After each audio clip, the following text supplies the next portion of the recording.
Good morning class. जैसा आप लोगों का ऑनलाइन क्लास में स्वागत है।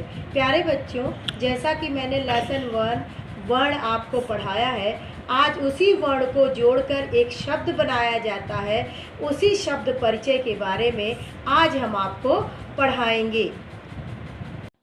Good morning student. जैसा कि आप लोगों ने चैप्टर नंबर 1 जो कि आपका वर्ण था उसके बारे में पढ़ा, आज हम चैप्टर नंबर 2 पर आपको पढ़ाएंगे। चैप्टर नंबर 2 है आपका, देखिए, शब्द परिचय। पहले हमने वर्ण बताया, वर्ण के बाद से ही आपका क्या बनता है, शब्द बनता है। जब हम एक एक वर्ण जोड़ते हैं तब जाके कहीं पर वो शब्द बनता है, और वो शब्द कैसा होता है, सार्थक शब्द होता है। जैसे देखिए, हमने यहाँ पर लिखा है क म, और फिर ये हो गया आपका ल। ये क्या हो गया, क म और ल, ये तीनों वर्ण हैं। जब हम तीनों वर्ण को जोड़ेंगे तो आपका क्या बन जाएगा, कमल। कमल एक फूल का नाम होता है। इस तरह से ये शब्द बनते हैं। इसी को क्या कहते हैं, शब्द कहते हैं। और शब्द क्या होता है, हमेशा जो है संज्ञा शब्द ही होता है। संज्ञा कही जाती है, जो भी शब्द होते हैं वो संज्ञा के अंतर्गत ही आते हैं। अब इसकी हम परिभाषा पर ध्यान देंगे। जिन शब्दों से किसी व्यक्ति, वस्तु तथा स्थान आदि के नाम का बोध होता है उन्हें संज्ञा कहते हैं। संस्कृत में तीर्ण लिंगानि त्रीणि च वचनानि सन्ति। ये देखिए, आपके लिए डेफिनेशन भी दिया हुआ है कि संस्कृत में जो होते हैं 3 लिंग होते हैं और 3 जो है आपके क्या होते हैं, वचन भी होते हैं। यहाँ देखिए त्रीणी लिखा, त्रीणी मीन्स 3, लिंगानि मतलब लिंग, फिर तीन, च माने और, वचन माने वचन, संति माने है का क्या ऐसे होगा, अस्ति माने, देखिए हम आपके लिए करके बताते हैं। अस्ति माने होता है, ये देखिए लिख रहे हैं हम आपके लिए, अस्ति माने होता है, और संति माने होता है आपका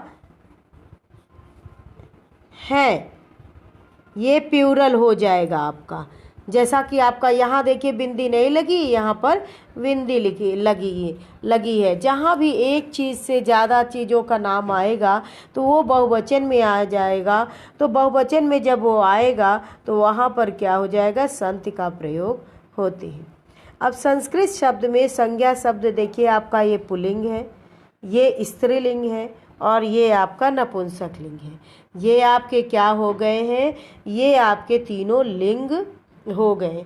नपुंसक लिंग उन्हें कहते हैं जहाँ पर किसी की जान नहीं होती है। ये बाला यानी पुल्लिंग में आ गया, बालक हो गया, पुल्लिंग हो गया।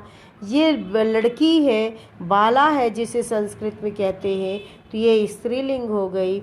और ये आपका फल है जिसमें कोई जान नहीं होती है, बस स्वाद के लिए हम इसको खाते हैं। और ये मौसम के हिसाब से जब ये सब फल आते हैं तो बहुत ही फ़ायदेमंद भी होते हैं।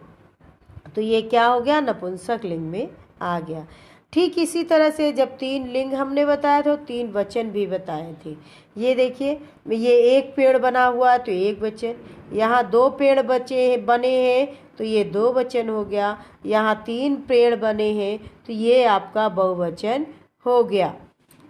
अब नीचे आते हैं। पुल्लिंग शब्द अकारांत ही होते हैं। जो भी पुल्लिंग शब्द होंगे आपके वो अकारांत ही होंगे। जैसे हमने ये आपके लिए राम बनाया शब्द, ये क्या बनाया, लिखा हमने आपके लिए राम। राम में देखिए, म में देखिए क्या निकल रहा है, अ से क्या हो रहा है, इस म का अंत हो रहा है अ से, तो इसलिए ये क्या कहा जाएगा, अकारांत।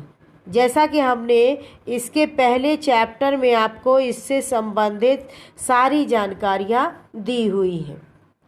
ठीक, अब देखिए पुल्लिंग शब्द अकारांतः यानी अ से अंत होने वाले पुल्लिंग शब्द कौन कौन से होते हैं। आप जानते हैं कि संस्कृत भाषा में पुल्लिंग शब्द कई प्रकार के होते हैं। जैसे छात्र में भी देखो, त्र में भी अ निकल रहा है तो अकारांत हुआ, ऋषि में ई निकल रही है तो इकारांत हुआ, साधु में ऊ निकल रहा है तो उकारांत हुआ। किंतु हम यहाँ अकारांत संज्ञा शब्दों के बारे में पढ़ेंगे, लेकिन जो हम लोग जो संज्ञा शब्द अकारांत है उसके बारे में हम यहाँ पर पढ़ाई करते हैं। अब देखिए हम आपका पेज भी बदल रहे हैं, मतलब आगे की ओर ले जा रहे हैं। अब देखिए यहाँ क्या दिखाया है, जितना ही हो जाएगा यही बस पढ़ा देंगे। इससे संबंधित कल हम वचन आगे की ओर, फिर आगे पेज को हम कल पढ़ाएंगे। आज वाले वीडियो में आपको बस हम इतना ही बताएंगे ताकि आप अच्छे से समझ लीजिए। ये देखिए ये बालक है, ये संज्ञा शब्द है, तो यहाँ क्या लिखा है, बालः यानी एक बालक। फिर है आपका संज्ञा शब्द बालव यानी द्विवचन में लाना था, तो इसका रूप भी देखिए चलता है बालः, बालव, बालाः। तो यहाँ बालव है तो दो बालक हो गए। जहाँ दो बालक की चर्चा आएगी कि दो बालक का रूप लिखो तो क्या लिखेंगे आप सब, बालव। फिर कहेंगे कि अनेक बालक के लिए क्या संस्कृत में प्रयोग होगा, तो आप लिख देंगे बालाः। ठीक उसी तरह से नरः माने मनुष्य, एक मनुष्य, नरो माने दो मनुष्य, नरा माने बहुत से मनुष्य। फिर देखिए एक छात्रः यानी एक छात्र, यहाँ देखिए दो हैं तो छात्रौ आ गया। फिर यहाँ तीन है तो यहाँ छात्रा आ गया।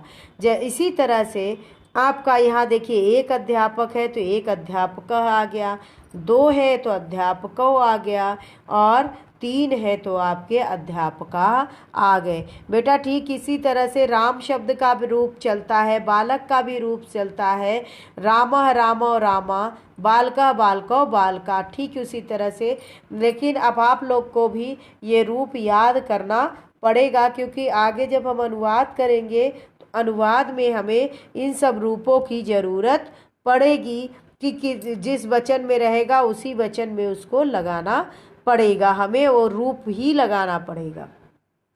ओके क्लास, अब इतना हमने जो आपके लिए पढ़ा दिया है इसी को आप क्लास में मतलब कल की क्लास में इसको समझेंगे, और इसको जहाँ नहीं समझ में आएगा हमसे फिर आप क्लास के टाइम में प्रश्न पूछेंगे। Okay and thank you class.